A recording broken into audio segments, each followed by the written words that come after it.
Well, all good morning. Welcome to the Neurobiology of Trauma and Trauma-Informed Response presentation. My name is Natalie Scott. I am MCASA's Sexual Assault Response Team and Sexual Assault Forensic Exam Policy Advocate. I'm joined today by Grace Rupp, who is MCASA's Sexual Assault Response Team and PREA Policy Specialist for MCASA. And today, her and I are both going to be discussing a little bit about the neurobiology of trauma. And a little bit's an understatement. We'll go a lot into it. So to start off, we want to talk about what trauma is. Trauma is a normal emotional response to an extremely distressing event. It's important to emphasize the word normal in this definition because the way some people process trauma, they may partake in behaviors that may otherwise seem abnormal. But in the case of trauma, that is a normal way to process what's occurred.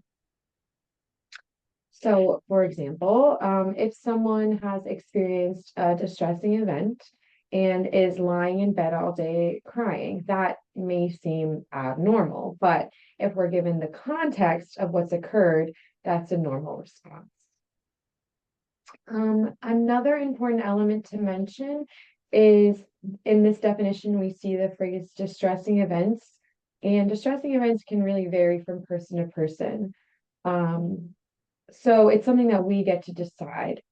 What one person might find distressing, another person might find not distressing, or vice versa. So just keeping that in mind, it's up to the individual to decide. So if you feel comfortable, you can go ahead and pop in the chat. What are some examples of events that could lead to trauma? And I will be reading some of those aloud as we move through the slides.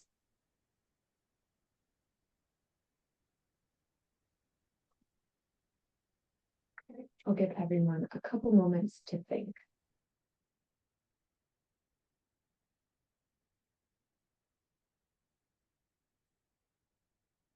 Okay, seeing some responses in the chat. So the first one that I'm seeing is domestic violence. Of course, domestic violence can definitely cause trauma, loss of a loved one. That's definitely a strong example of something that can lead to trauma. Rape, why we're all here today, understanding sexual assault can lead to trauma is super important. Traffic accident, 100%. Sexual assault, physical attack, or war, those are all strong examples. Robbery with assault, severe medical issues or surgery, emotional abuse, being part of a mass shooting. And I'm seeing kidnapping. Yes. So these are all strong examples. I have some predetermined examples that I'm just going to read aloud. Some of these are going to relate to what you all shared. So starting off, community violence. So that can be things like shooting, mugging, burglary, physical or sexual assault, or bullying, sexual or physical abuse. Things like natural disasters. So that can be something of the nature of a hurricane, being part of a house fire, floods, earthquakes, being in or witnessing a serious car accident, as somebody shared, I think, a traffic accident. Sudden or unexpected violent death of someone close. I think we shared loss of a loved one. So that can be, through illness, an accident, suicide. Another example is serious injuries. So that can be things that occurred from burns or a dog attack. Major surgery. So something like heart surgery or life-threatening illness to yourself or to a loved one. As we all shared, I think domestic or family violence is another strong example, and then war or political violence. So That can include things like civil war, terrorism, or if someone is a refugee. I'm also seeing in the chat that someone added substance abuse, and that's another strong example of something that can lead to trauma as well. So thinking about all of these examples, it really becomes clear that there's a wide variety of events that can lead to trauma. So it's not necessarily one sort of like set criteria that will cause a traumatic event, right? There are really a wide variety of events. It can be something that happens to you, someone you love. It can be something that you just witness or see. It can be caused by, natural events like a hurricane. It can be caused by physical attacks, emotional attacks. It really is this wide variety of events that can cause us to experience trauma, which will kind of help me explain and move into our next slide, which is various types of trauma. So after discussing all of these various events that can lead to trauma, it is really important to establish how various experiences from these different events can lead to different types of trauma. So I have four different types of trauma on the slide here. So to start off, acute trauma. Acute trauma can be described as trauma that occurs due to a single traumatic event that is limited in time. So, for example, a physical assault that occurred one time, or a car crash that occurred one time. It's that single event. An additional form of trauma is chronic trauma, which occurs as the result of the experience of multiple traumatic events. So, for example, if a child experiences ongoing neglect. The next type of trauma is complex trauma.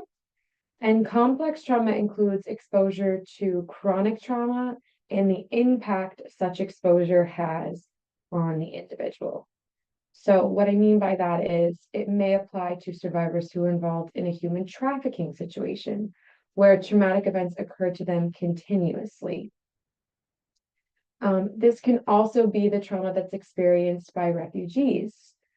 And then finally, system-induced trauma occurs as the result of systems that exist in society. So, for example, the traumatic removal from the home, admission to a detention or residential facility, multiple placements within a short time, such as child removal from the home or foster care, multiple foster care placements, sibling separation, and poverty. And so we can see those different examples in the chart on the slide. And then in the center of that is vicarious trauma.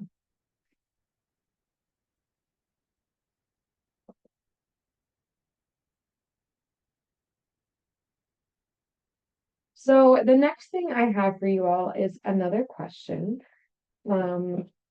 After learning about trauma and some of the causes that can lead to it, how do you all think someone experiencing trauma would behave?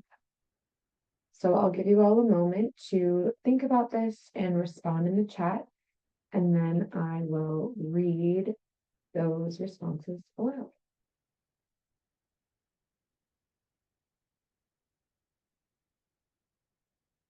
All right, I'm seeing some responses come through. So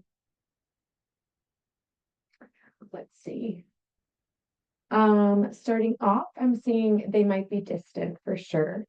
Untrustworthy, variable moods, flashbacks or bodily reactions, hopeless, withdrawn, isolation. I'm seeing someone say it really just depends on the person or situation. That's very true. We'll talk about that shortly.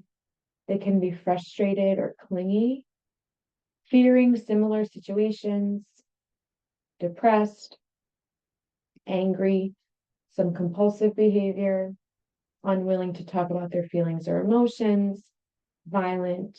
And then I'm seeing again, it varies from person to person. So those are all really, really great responses. Um, and I really appreciate those who commented that it really affects person to person. And we can see that demonstrated in the responses, right?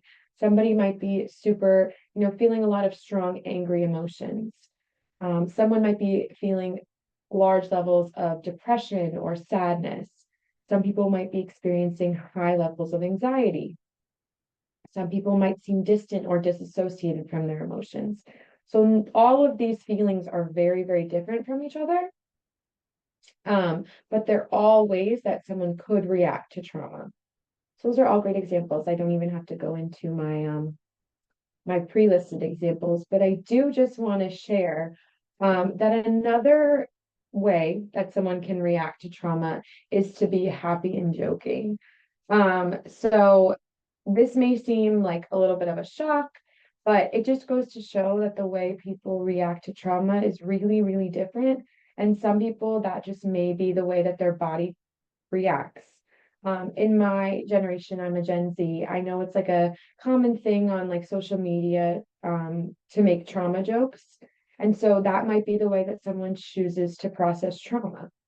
So it really depends. It doesn't take away from the trauma, it doesn't make the event less traumatic. It's just how someone chooses to react, or their body chooses to react, rather.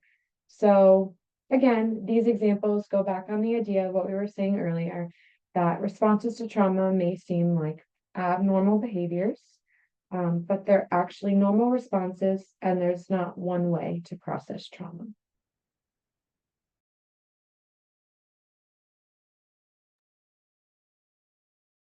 Right.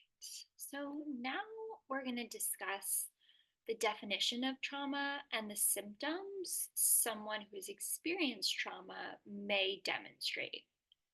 It's important here to note that I will be referencing the DSM 5 TR's definition and criteria for a PTSD diagnosis. Keep in mind that the DSM 5 is a diagnostic tool amongst others, so a person's experience or symptoms might not fit perfectly in this definitions box, but they still are experiencing trauma and trauma symptoms. Not all survivors of sexual assault or trauma in general will necessarily meet the criteria for a formal diagnosis of PTSD.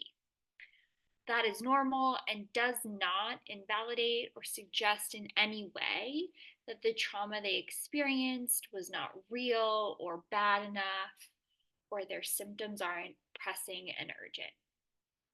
With that in mind, though, the first criteria that the DSM 5 TR provides for a diagnosis of PTSD is simply that a person was exposed to death, threatened death, actual or threatened serious injury, or actual or threatened sexual violence.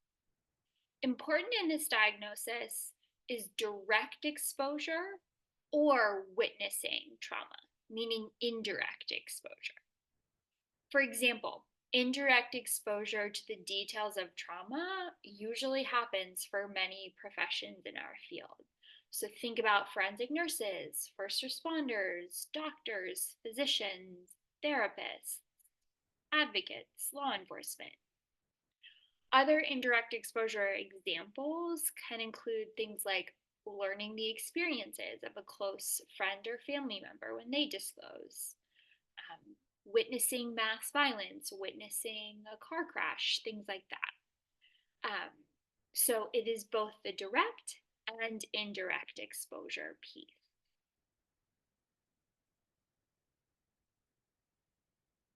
Right.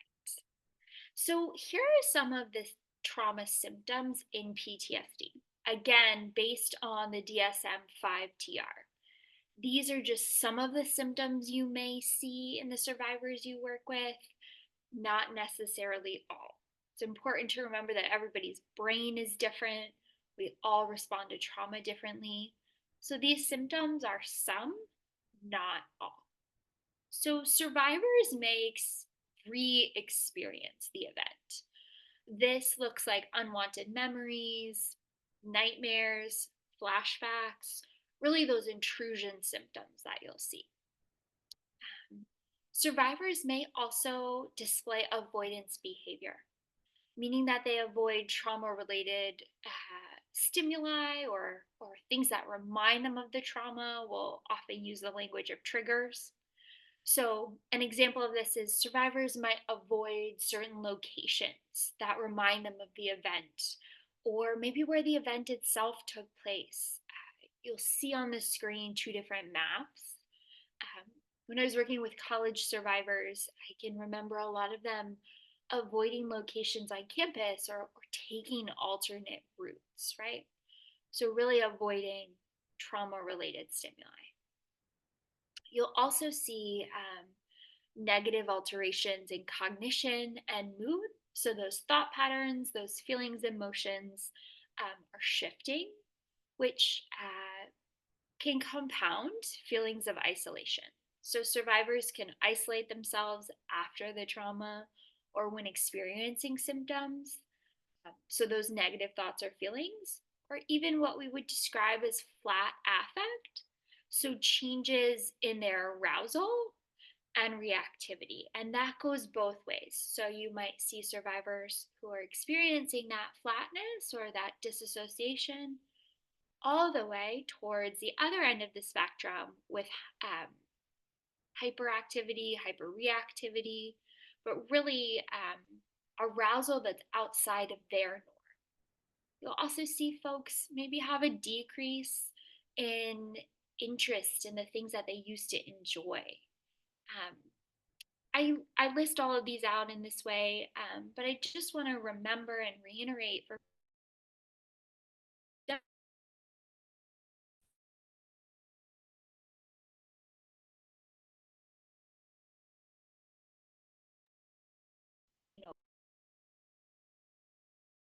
Give Grace a moment to see if she unfreezes. If not, I'll take over.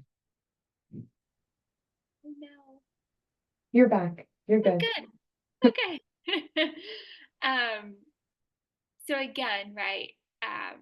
I don't know where I left off, but I will just close with these symptoms are experienced differently by survivors and at different levels of intensity.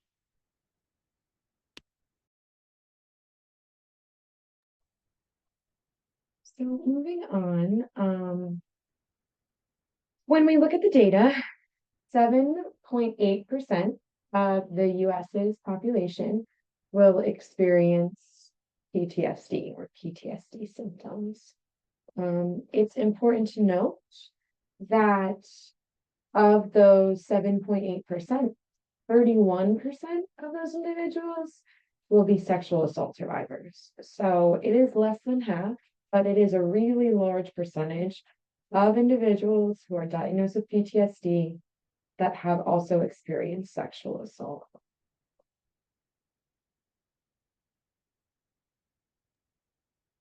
So we are going to throw this out to the group. Um, the question, what do we know about false reporting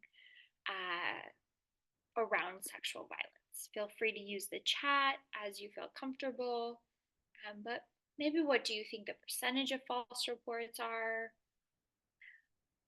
If you have any idea, if you have no idea, that's okay too.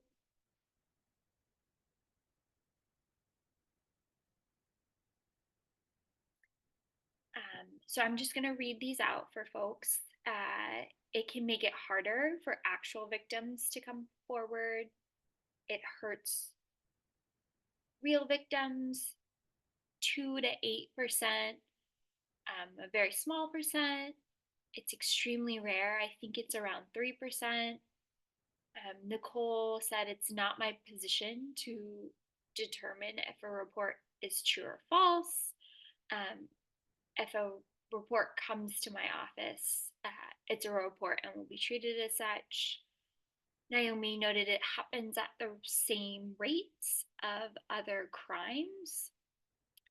Janice noted it happens more often than we thought. So interesting. We always ask this at our neuro trainings for a few reasons. Um, but accepted evidence-based research that I'm happy to share with the group shows that the true rate of false reports for sexual assault is somewhere between 3 and 8%. For your reference, that is no different than other reporting rates for other sorts of crimes. So we bring this up because when someone is sexually assaulted, they may behave in ways that are difficult to understand. Uh, these behaviors can unintentionally lead victims to being disbelieved about their assault. But we know from the neurobiology of trauma that these behaviors are, in fact, normal neurobiological responses to trauma. So, I just want to highlight some updates to the research here. And I think it's really important in our field, but especially around neuro, to be critical consumers of research. So, where does this perception of high rates of false reporting come from? In 1996, Eugene Koenen published a study finding that 41% of rape accusations in a given police agency were false. So they were filed to seek an alibi or seek revenge, obtain sympathy or attention.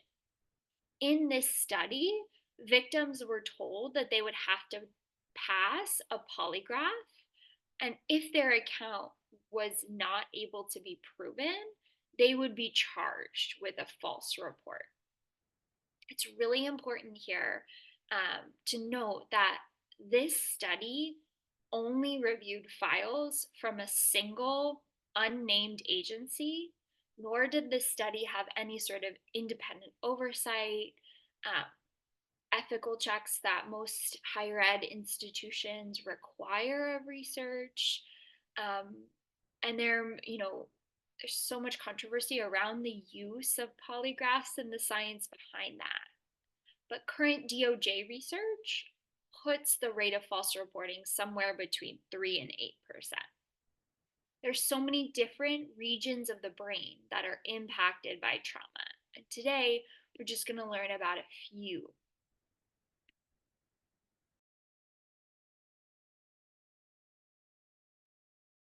So just to kind of echo what Grace just shared, it's important to explain that some people might think someone's not being honest because their behaviors may not align with what a normal response to trauma is, or what they think a normal response to trauma is. But these are all normal responses, and we'll explain this a little bit as we move into the neurobiology of trauma. So the next slide we have for you all is a video. I'm going to stop sharing my screen for a moment and pull up the video so I can share my sound and stuff. So just give me one moment.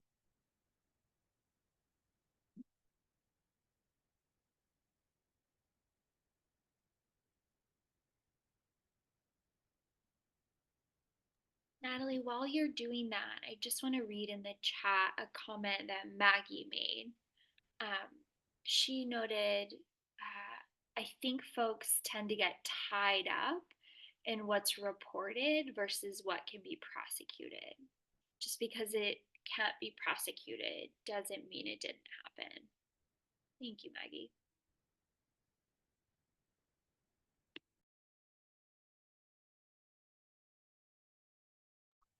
I'm just waiting for these YouTube ads to pass and then I will share my screen.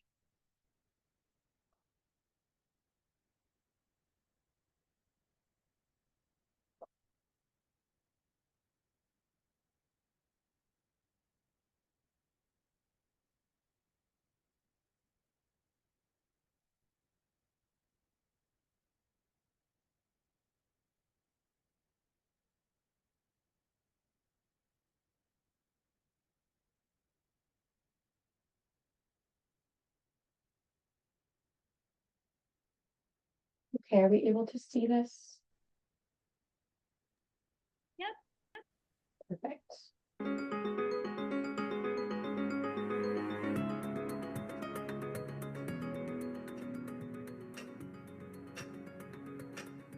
We need to take a statement so we can establish what happened on Saturday night.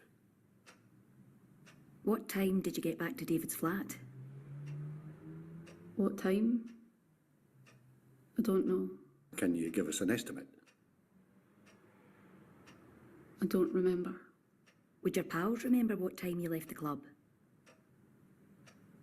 He seemed nice.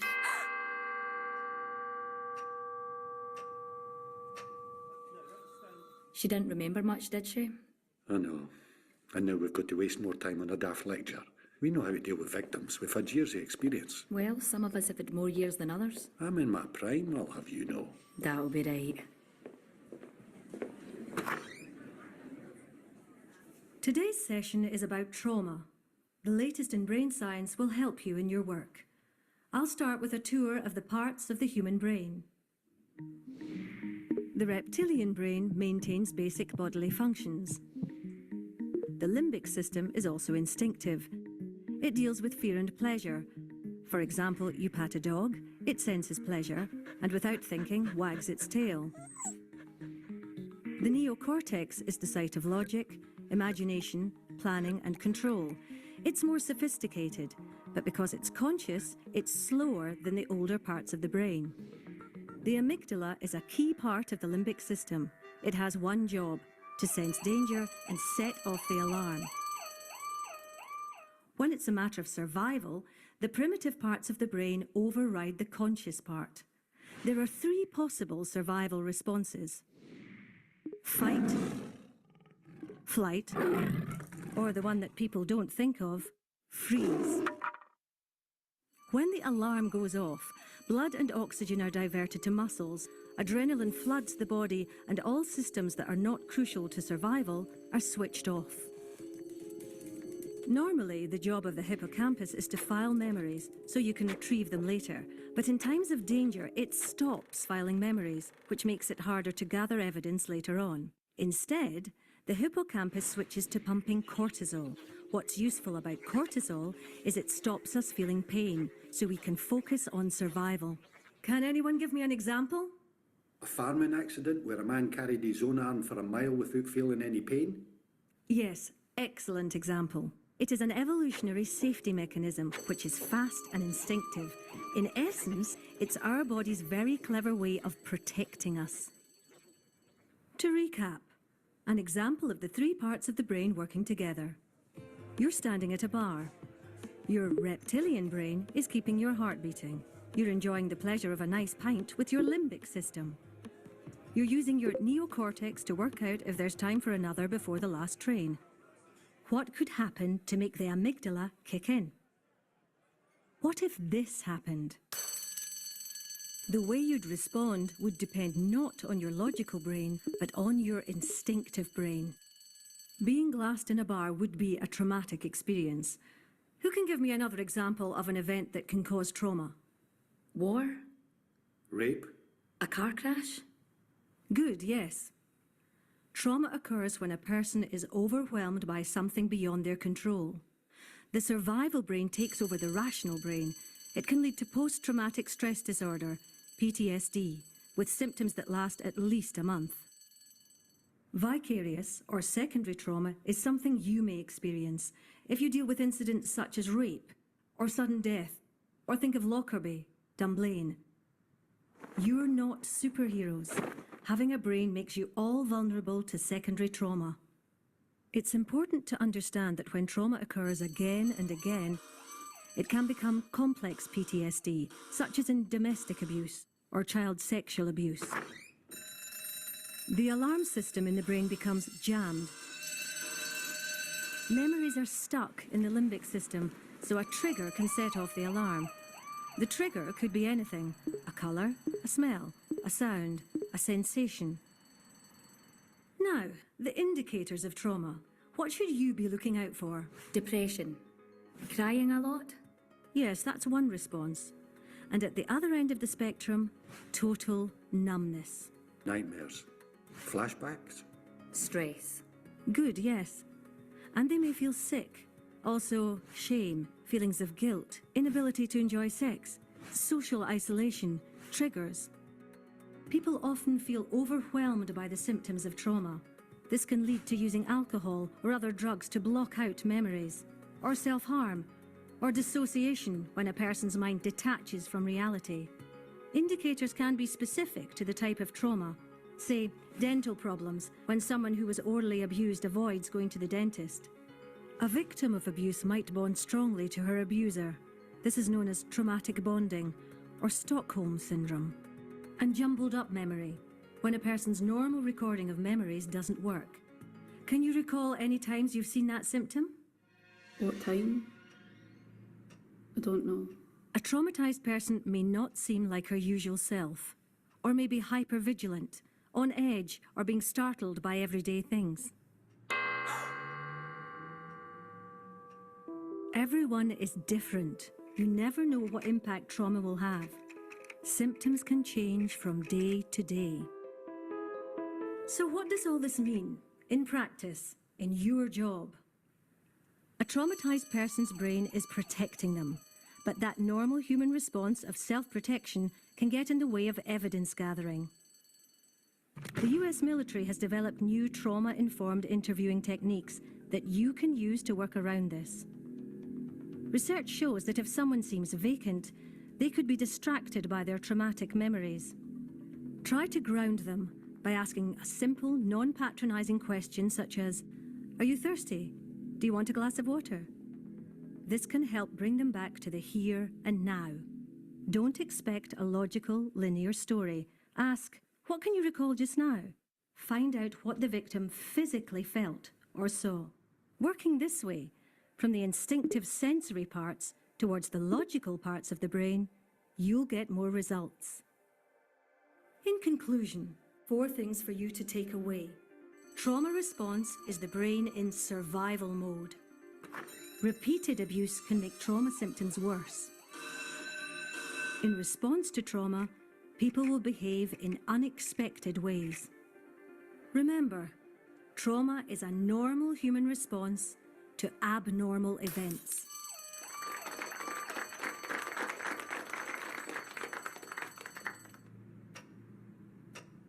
We know that you've gone through a really painful experience, but we need to take a statement to understand what happened on Saturday night. Are you able to tell us anything that you remember about his flat? Anything at all? A dog. Barking. Are you able to remember any physical sensations or feelings that you had? Cigarette smoke. I can smell it now. What was going through your mind? I couldn't understand it. I just couldn't move or even scream. To freeze is a perfectly normal response. So you start with the memories, you don't start at the beginning. You have to engage with feelings to get to the facts. Makes sense. Check you, Professor, getting all sciencey on us. Well, if it gets us usable evidence. There's life in the old dog yet. Oi.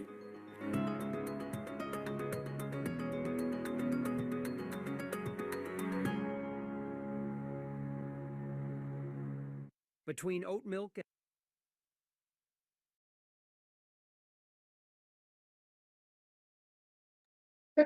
All right, I'm just going to pull up the PowerPoint and then we'll be back.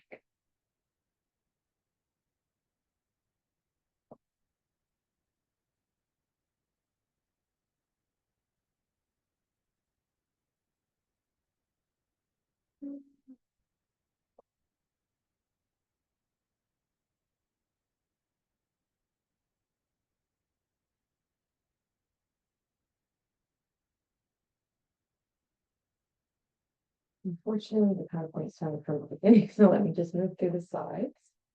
And then I will share my screen. Should be good to go. Okay.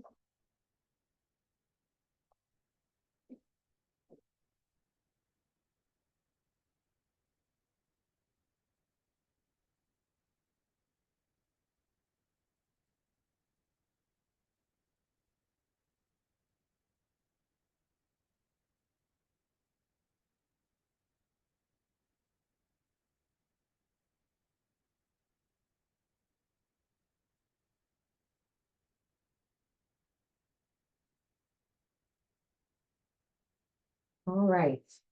Are we all good? Can we see? Yep, it looks great. Perfect. Yay.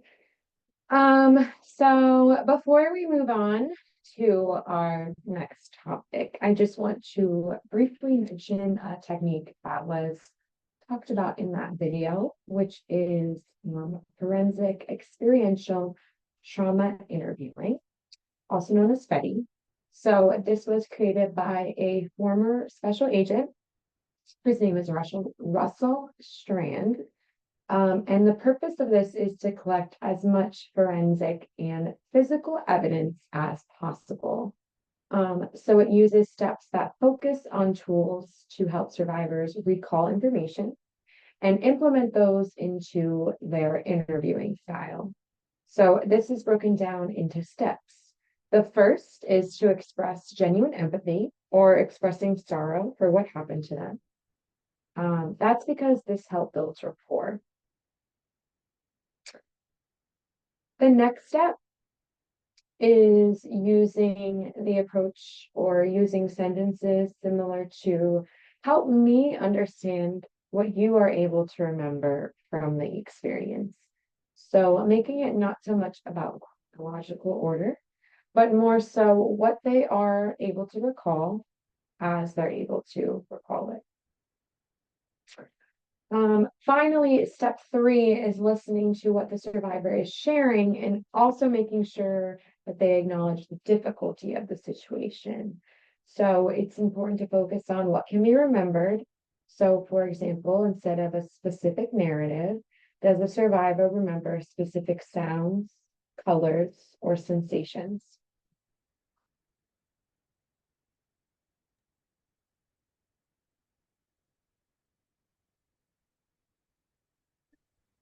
So, the International Association of Chiefs of Police, the acronym is IACP, they set the guidelines for officers who are involved in shootings, meaning how police agencies should respond after an officer fires a weapon directed towards civilian populations. The IACP recommends that officers who fired a weapon or were involved in what's described as a critical incident should be encouraged to step away immediately from the scene and be transported to a safe and supported environment by a trusted peer or supervisor. While officers may be asked pertinent information soon after to help with that initial investigation, wherever possible, officers should be offered recovery time before providing a formal statement. Depending on the nature of the incident, the demands of the agency, and the emotional state or even physical state of the officers, this recovery period can range from a few hours to several days. So officers are offered that safe environment, that sleep and recovery, and then that privileged communication. If we're expecting officers to meet these elements, we should also expect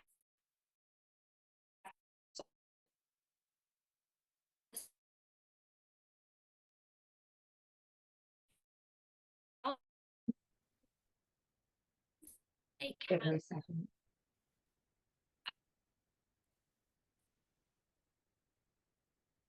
And see if she comes back, and if not, I'll take over. Okay, you're back. Brian. Okay. But, right, so if we're expecting that officers have access to these elements, we should also aim for and expect this for survivors of sexual assault.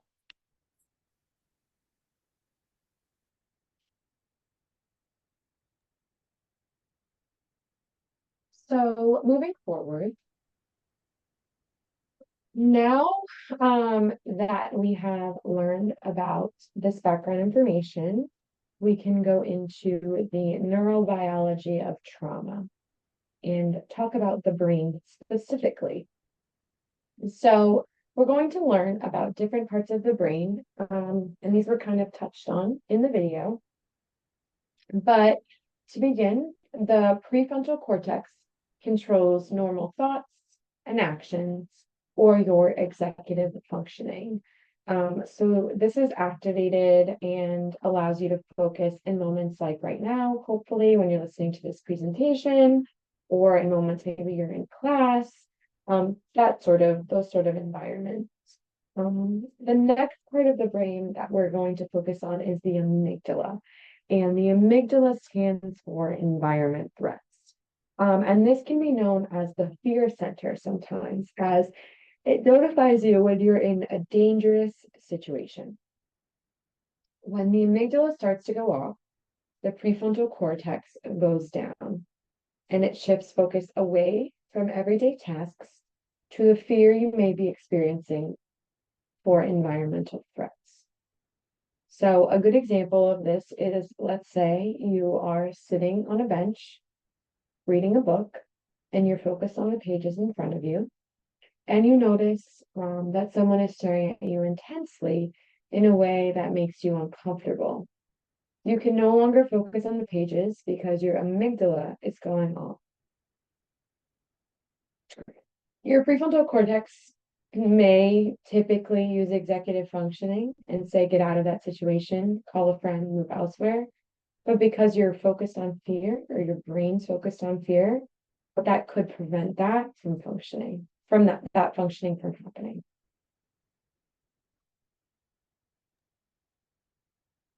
So I want to delve a little bit deeper into the specific structures within your brain that help you during a traumatic incident. So 3 structures that I want to begin with are the hypothalamus, the pituitary gland, and the adrenal gland. These make up what's called your HPA axis. The hypothalamus is often described as the grand central station of the brain. Its primary job is to communicate with all the other structures in your brain and body about what needs to happen. One structure that the hypothalamus communicates directly to is the pituitary gland. Most folks know this as your master gland. It's the one that communicates with all the other ones throughout your body. When you're experiencing trauma, the pituitary gland is communicating with your adrenals, which are located in your kidneys. These 3 structures make up what's called the HPA axis. The hypothalamus signals to the pituitary gland, which signals to your adrenal glands. These signals help your body release hormones to help you respond to what's happening. So your adrenal glands start to flood your body with chemicals to help you navigate the trauma that's in front of you that you're encountering.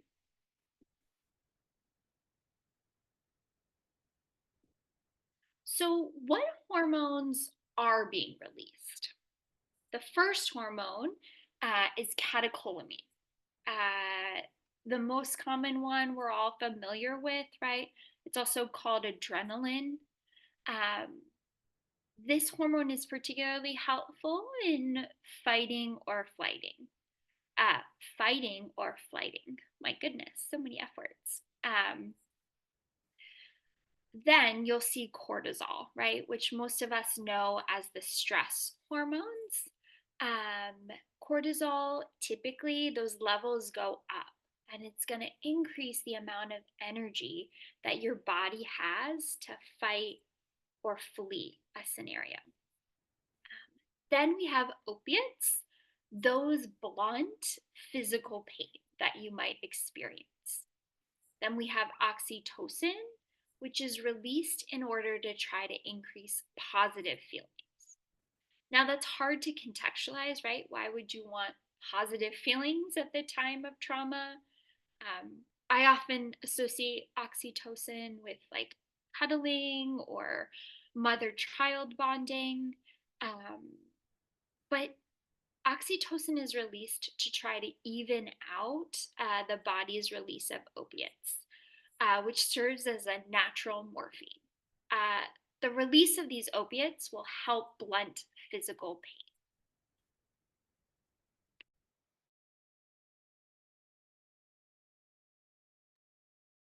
So now that we have discussed fear and our bodily reactions to fear, it's important to go into memory.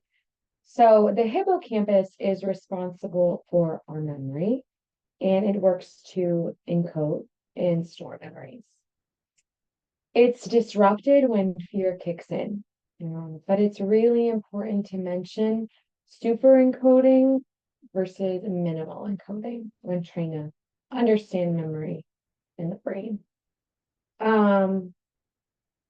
So super encoding occurs when you remember something really, really well, and that can happen during trauma. So, for example, someone might be able to recall a picture on a wall in a room where a traumatic event happened. But if someone asks something like, "What time were you in that room?" they might not be able to recall. And that's because the brain super encodes signs of danger. So the next time you see that picture, you might, or your body may feel as though it's in danger, right? And then minimal encoding occurs with those things that we just might not remember, especially in traumatic events. For example, what time it was. And then I always just like to mention that alcohol can worsen encoding, but it does not stop it altogether.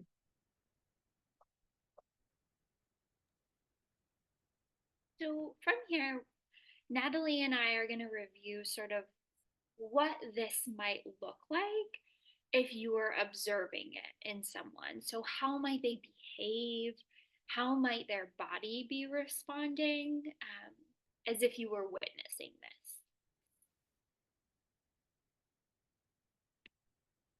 So when we think about all of this happening in our bodies, how might this present behavior wise?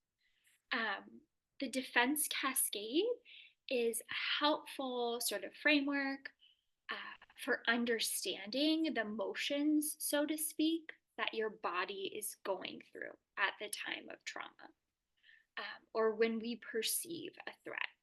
So, when moving through the defense cascade, it's helpful to reframe this as a continuum. It's not sort of one and done. People can flow through different responses, whether that's fight, freeze, tonic, or collapsed immobility, or even that fawn response. People don't have just one response to trauma. But the defense cascade is again a continuum of innate, hardwired, automatically activated defensive behaviors in response to threat. So this Venn diagram really breaks down how your body is moving through that response. So you'll see at the bottom of the Venn diagram that initial arousal threat. That's when you see folks' fear start to kick in. This is where a survivor is appraising the situation, and if they believe that escape is futile or even dangerous, that's where their body is being flooded with hormones and survival starts to kick in those instincts. So you'll see that initial arousal where our muscles tense up, our breathing and heart rate increases to help prepare us for action. From there, you might see survivors transition into fight or flight, which is the active defense response for dealing with a threat that's in front of them. You'll see survivors go into a freeze response, which it can be helpful to think about as fight or flight on hold. So you're in kind of a pause or holding pattern. On the other end of the spectrum, you'll see tonic and collapsed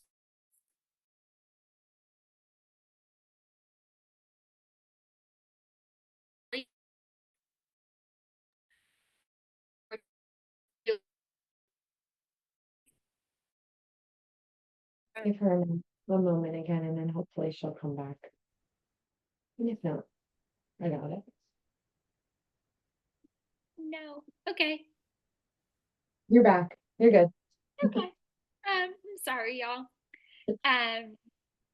So tonic and collapsed immobility are really where your amygdala is firing quite rapidly. You'll start to lose the ability to move, and you'll see changes in people's muscle tone and their consciousness. On the left side of my screen, you'll also see that social engagement, that orientation, tend, or befriend. Most people understand that to be a fawn response, and we'll review that in subsequent slides. But it's helpful to understand this so that we can target our interventions when working with survivors. When we understand the basis of this defense cascade and their responses, can really start to provide that psychoeducation to help alleviate maybe some of that potential guilt or negative emotional responses that survivors may have.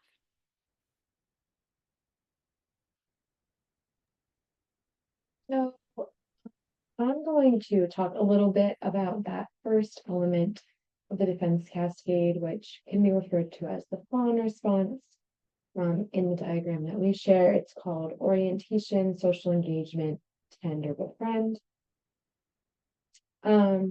So in order to explain this, we kind of want to touch on how this may be used in a situation with sexual assault. So somebody may use the following phrases in a way to what they find could be non-confrontational responses to unwanted sexual behavior. So these could be, sort of like excuses somebody is coming up with out of fear of making the perpetrator angry.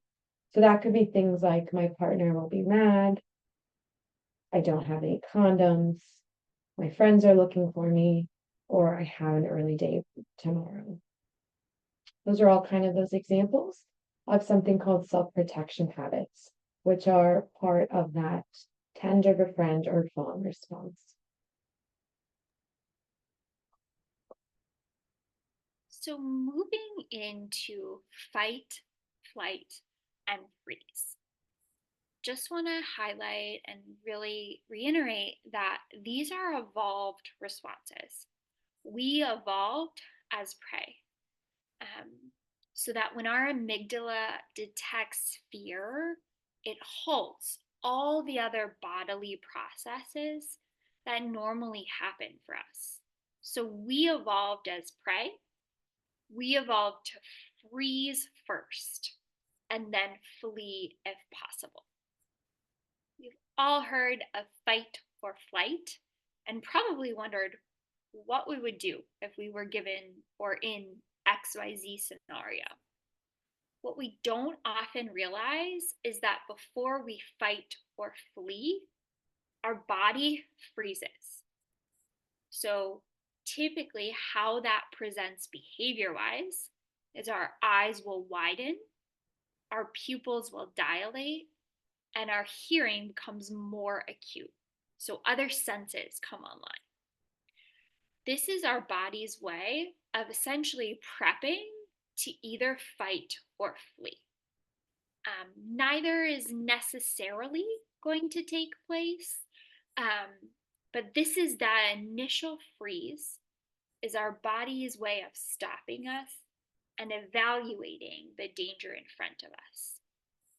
Freezing occurs when our amygdala, so that fear circuitry that Natalie spoke to earlier, detects an attack and signals to our brainstem to inhibit movement. It happens quickly, it's automatic, and it's beyond our conscious control. It's our response that allows us to enter into that state of vigilance for incoming attacks. When our brain gets stuck in that freeze response, that's when we transition to tonic or collapsed immobility.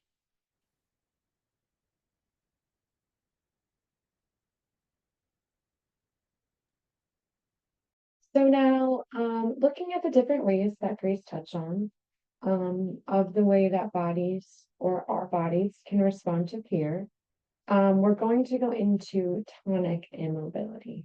So Grace touched on this a little bit earlier, but just to reiterate, tonic immobility is an uncontrollable paralysis in response to intense fear. And survivors could describe this as freezing up. And up to 70% of survivors experience tonic immobility during a sexual assault. So it's very, very common. And then also just to note that onset and return to homeostasis from tonic immobility is quick. We'll see a difference in that when we talk about collapsed.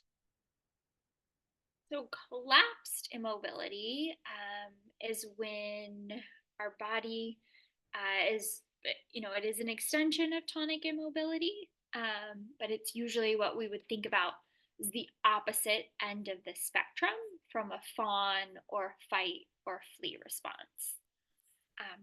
Survivors will lose muscle tone.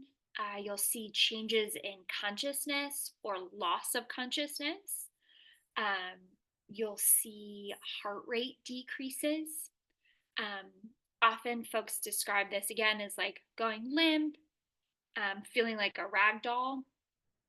You'll see this in the wild as possums playing dead. Important here, though, is that the onset and return to homeostasis takes a lot longer. So it's not just that assessment, right, in that initial freeze. It's that continuation of a freeze response where your body is really starting to shut down on you.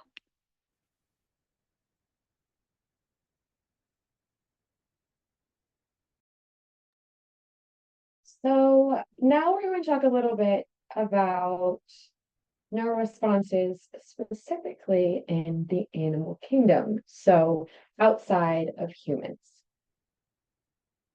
So there are a lot of examples of tonic immobility across the animal kingdom. So some of those are sharks, chickens, fainting goats, and as we all talked about, humans.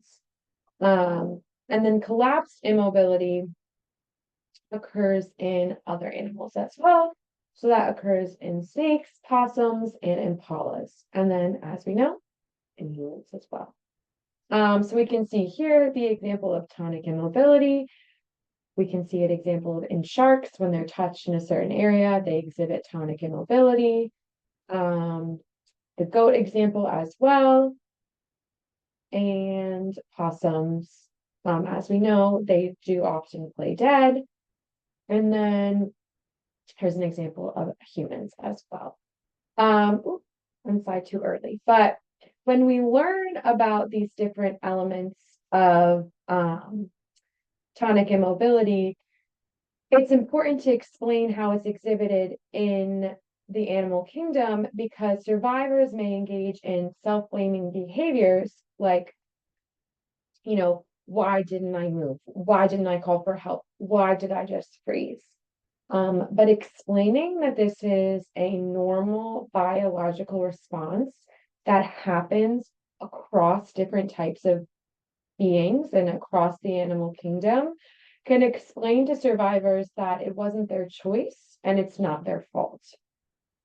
So I think that that's just an important thing to highlight. Another response and also symptom that I want to highlight for you all is disassociation.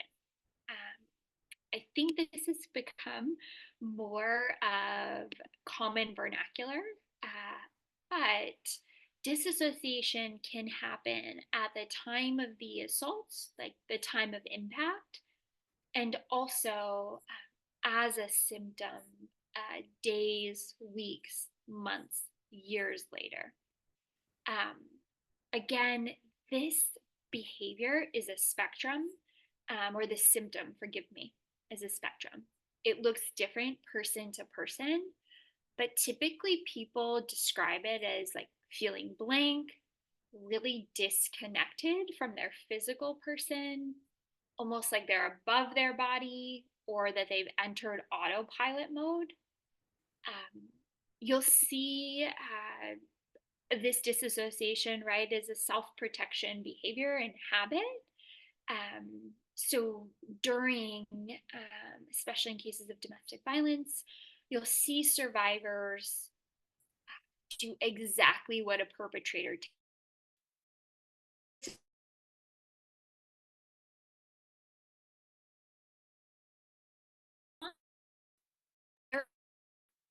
pilot state as a survival response, right? They're doing exactly what's being told of them to protect themselves.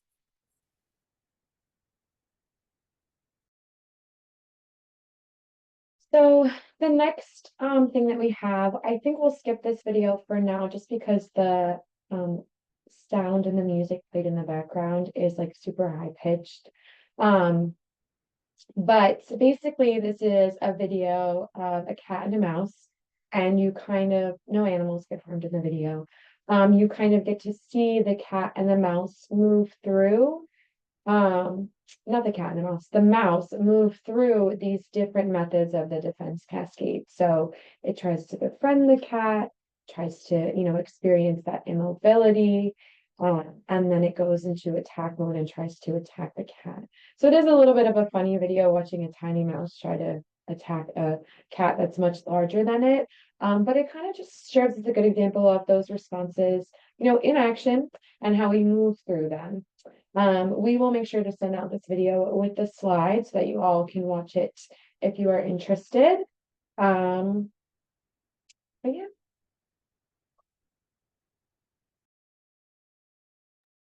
So what are the consequences of this neurobiological response? First and foremost, we want to say that this response is your body's way of keeping your person safe. It's an evolved response, and it is a totally normal response to an abnormal event. But some of the behaviors and symptoms may lead survivors to experience an increase in self-doubt, blame. Because of this, they may be less likely to report. There is an interesting and growing body of research, specifically studies that link neurobiological responses at the time of impact, especially tonic immobility, with later diagnosis of PTSD and depression. So how does that initial neurobiological response impact long-term symptomology in survivors?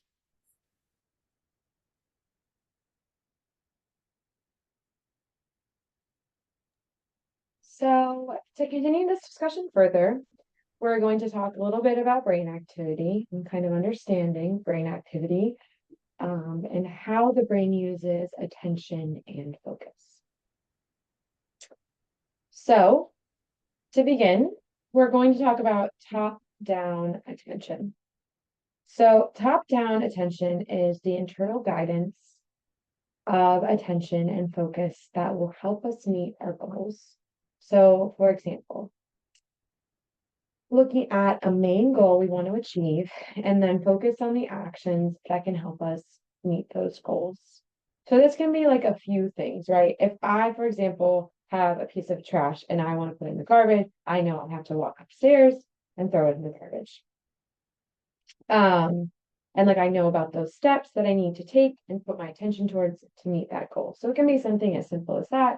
It can be long-term goals. It really depends.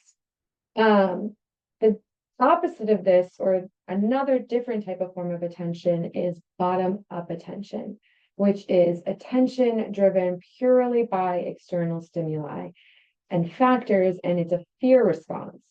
So, for example, if someone points a gun at you, you might only be able to focus on the gun in front of you and not so much who's holding it. Your main focus is that there's a gun in front of you, right? That's where your attention is driven.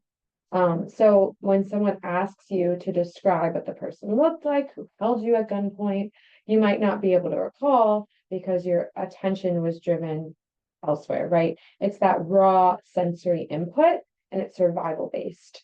And I just want to add again and reiterate that it's involuntary, and again, determined by fear.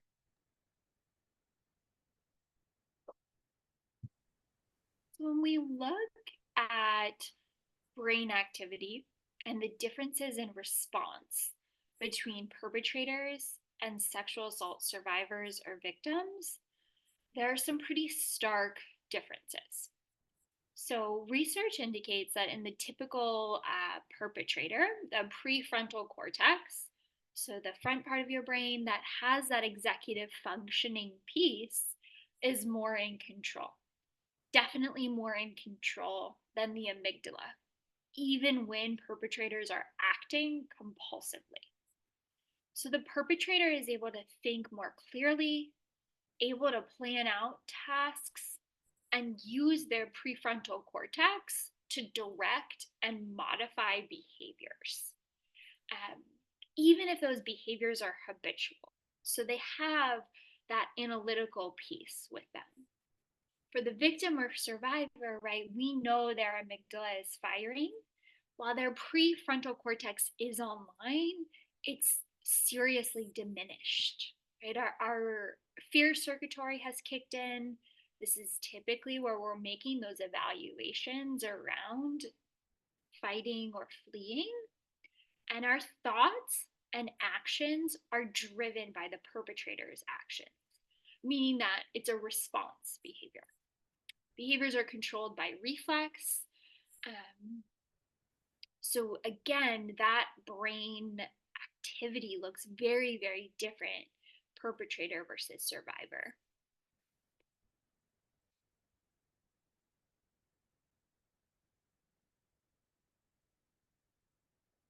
So we share neurobiology of trauma content to situate our work with survivors within a trauma-informed framework. And regardless of our role, providing trauma-informed services to survivors of sexual violence. So, you know, when we think about trauma-informed services, we want to ensure that our response to survivors remembers that neuro piece. So, as providers, it's really important that we're able to recognize the signs of normal trauma reactions. We want to strengthen our response by communicating in ways that recognize the impact of trauma. And then we need to adapt our services to avoid causing more harm. We ask this hypothetical at every neuro training, but if you were to ask me, would you be willing to share the details of your best sexual experience? Who would you be willing to share that information with? To be honest, that list is probably very short. I'm a deeply private person, but why am I asking this on a Zoom call on a training, right? If I'm unwilling to share my best sexual experience with the people I'm closest with, how we expect survivors to show up, right? We are asking them to share their potentially worst sexual experience, potentially one of the worst times in their life. When someone reports for support, we're asking survivors to share maybe the most traumatizing experience of their life. And we're asking them to share that experience with a complete stranger. That's really important to remember in our daily interactions with survivors, how they're presenting in our interactions? And then how can we meet them where they are in their healing process?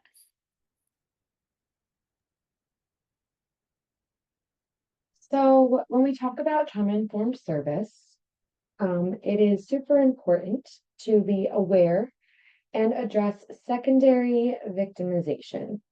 So this is the re-traumatization following a sexual assault due to contact with law enforcement, investigators, service providers, or medical staff. It can be caused by victim blaming, mistrust, negative judgments. It increases trauma and shame and may cause survivors to disengage from services. I know and obviously would hope that nobody that's a service provider or works in the sexual assault response process would be wanting to re-traumatize someone, right? Like, of course, that's nobody's intention. But that's why it's so important to be aware of trauma responses and what they look like, so we can be informed to avoid from making mistakes or having statements or incidents that could lead to that secondary victimization and that re-traumatization. The reason that we like to bring this up is because it is very common that this occurs. And one study found that over 90% of victims encountered secondary victimization behavior in encounters with law enforcement. So when we learn about these statistics, it becomes clear that trauma-informed service is crucial in order to prevent this from occurring.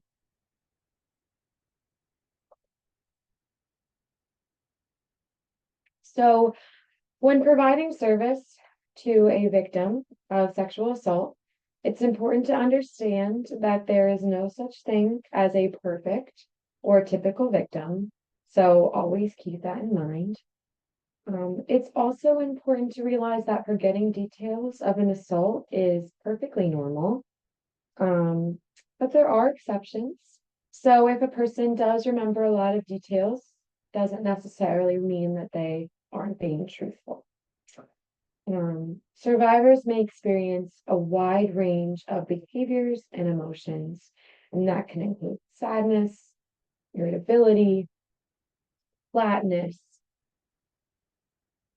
hyperactivity, restlessness, laughter, the impaired prefrontal cortex that we talked about earlier limits our ability to think rationally, right? So there's no way to prepare for a sexual assault, and it can be difficult to know the best choices of how to respond when it occurs. And the way the body responds to trauma, including freezing or collapsing, isn't a choice. So if survivors can remember something they are comfortable talking about, you can ask them, can you tell me more about that? Or, are you comfortable sharing more about that? But we always try to avoid the question why. While, as I said before, we might have very good intentions in asking why questions, it just may unintentionally fall into victim blaming and having those survivors experience that secondary victimization. It's important to remember that survivors may recall more details after 2 full sleep cycles, so 48 hours. And it is normal to have very clear memories of certain sensory details, but miss out on contextual information. And then I just want to highlight, it's important to note that there are always exceptions. Don't be skeptical of the person who remembers everything in chronological order and explicit details. Everybody's brains work differently in ways to process trauma. If you take away one thing from today's presentation, hopefully that is it. On the screen here, I have our contact information. Thank you all so much for engaging with us today and listening to Grace and I for the past hour and a half-ish. If you have any questions for us or follow-up concerns or ways to improve the presentation, please let us know. Our emails are on the screen. If you would like to, you think of a question later and you want to reach out, please feel free. Great, thank you for this presentation. So I have posted into the chat today's evaluation form. It is anonymous, as were the other ones earlier this week. So please take a moment to fill out our evaluation form, provide any feedback about the presentation. We greatly appreciate everything that you'll share with us. As a reminder, if you are seeking a certificate of attendance or a certificate for CEU credits, you must complete the evaluation form. Upon submitting the evaluation form, you'll receive access to our certificate request form. I'll be sending out an email later today or early tomorrow morning with a copy of today's webinar recording, as well as the evaluation link and the video links that were presented during today's presentation. If you have any questions, feel free to email me about that. Thank you again for coming today, and we hope to see you tomorrow.